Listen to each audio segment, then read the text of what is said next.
K saw all this with interest as well as curiosity. He felt almost happy in the midst of this stir and bustle, looking this way and that, following the servants, though keeping a suitable distance behind. And indeed, they had often turned to look at him with a stern glance, lowered heads and pouting lips. As he observed their work of distribution, the longer it lasted, the less smoothly did it go. Either the list wasn't perfectly accurate, or the servants couldn't always tell one file from another very well, or the gentleman made objections for other reasons. But at any rate, it turned out that many of the files already distributed had to be returned. And then the little trolley went back, and negotiations about the return of the files took place through the crack where the door stood ajar. These negotiations themselves were full of problems, but it quite often happened that when something had to be returned, doors that had been in the liveliest movement earlier were now firmly shut, as if they didn't want to know anything about what was going on. Only then did the real problems begin. The gentleman who thought he had a claim to the files would wax extremely impatient, make a great deal of noise in his room, clapping his hands, stamping his feet, and repeatedly calling the number of a certain file out into the passage. Then the trolley was often left abandoned. One of the servants would be busy mollifying the impatient gentleman, while the other stood outside a closed door, fighting for the return of the file. Both servants had a hard time of it. Attempts to placate the impatient gentleman often made him even more impatient. He wouldn't listen to the servant's empty words any longer. He didn't want consolation. He wanted files. One such gentleman poured a whole bowlful of water over the servant through the gap at the top of his door. But the other servant, obviously higher ranking, had an even worse time. If the gentleman concerned would enter into negotiations at all, discussions of the facts ensued, in which the servant cited his list, while the gentleman cited his notes and the actual files that he was supposed to return, but was now clutching so firmly that hardly a corner of them was still visible to the servant's avid eyes. Then the servant had to go back to the trolley for more evidence. By now it had run on of its own accord down the slight slope of the corridor, or he had to go after the gentleman who was claiming the files and exchange the protests of the gentleman currently in possession of them for a new set of counter-protests. Such negotiations went on for a very long time, and sometimes it was agreed that the gentleman would give back a part of the files, or would be given a different file in compensation, since they had been mixed up. But it sometimes happened that a gentleman had to give up all the files demanded at once, whether because the evidence produced by the servant had driven him into a corner, or because he was tired of the constant bargaining.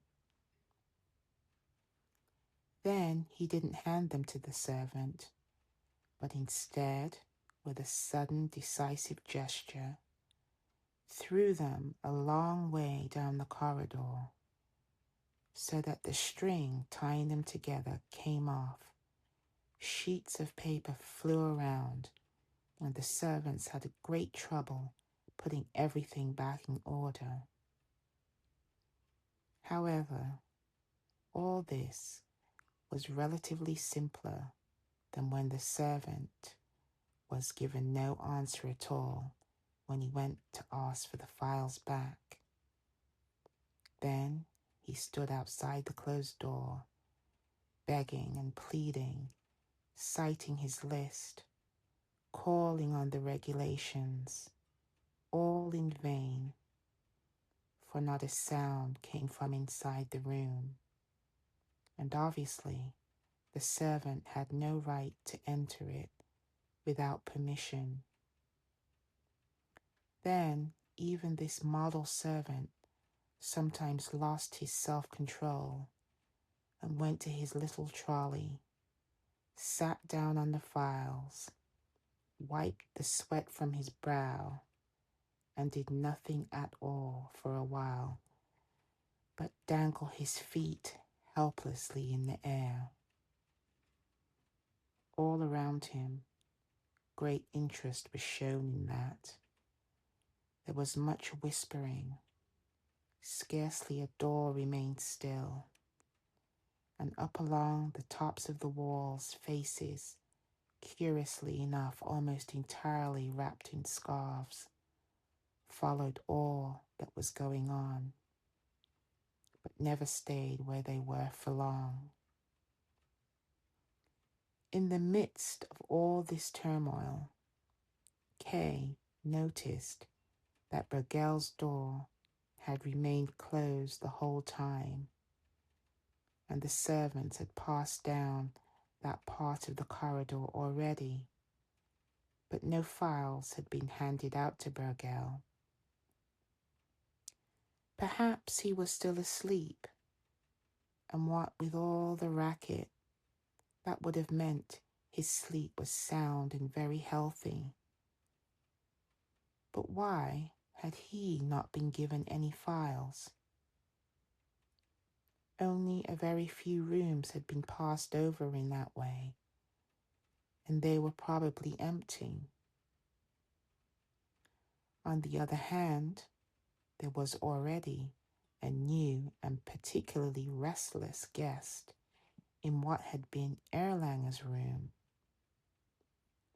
Erlanger must have been positively driven out by him in the night, which would not have suited Erlanger's own cool and down-to-earth nature.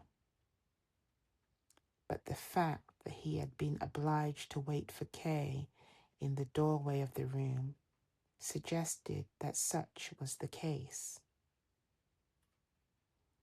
Kay kept coming back from all these observations to the servant. What he had been told about the servants in general, their laziness, the comfortable life they led, their arrogance, certainly didn't apply to this one. There must be exceptions among the servants too, or more probably there were different groups of servants, for here, as Kay noticed, there were demarcations of which he had previously seen hardly any hint. In particular, he admired the unyielding determination of this servant. The servant was not giving up his battle with these obstinate little rooms. To Kay, it often seemed a battle with the rooms themselves, since he hardly saw anything of their occupants. He felt tired, to be sure. Who wouldn't have felt tired? But he would soon pull himself together, slip down from the trolley and make for the door that must be conquered, walking very erect and clenching his jaws grimly.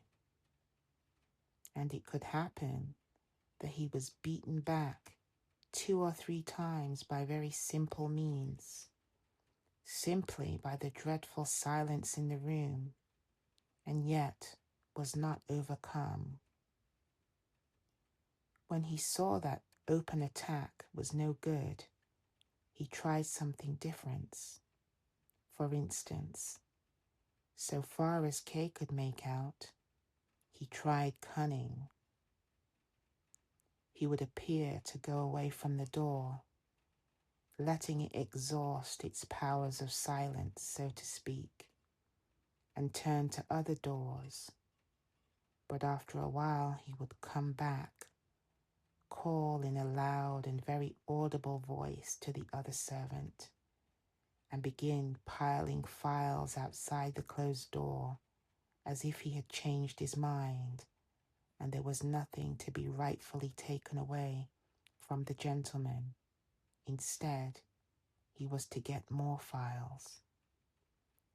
Then he went on, but kept his eye on the door, and if the gentleman inside, as usually happened, soon cautiously opened the door to take in new files, the servant was there in a flash, wedged his foot in the doorway, and obliged the gentleman at least to negotiate with him face to face, which usually brought the argument to a conclusion that was at least partly satisfactory.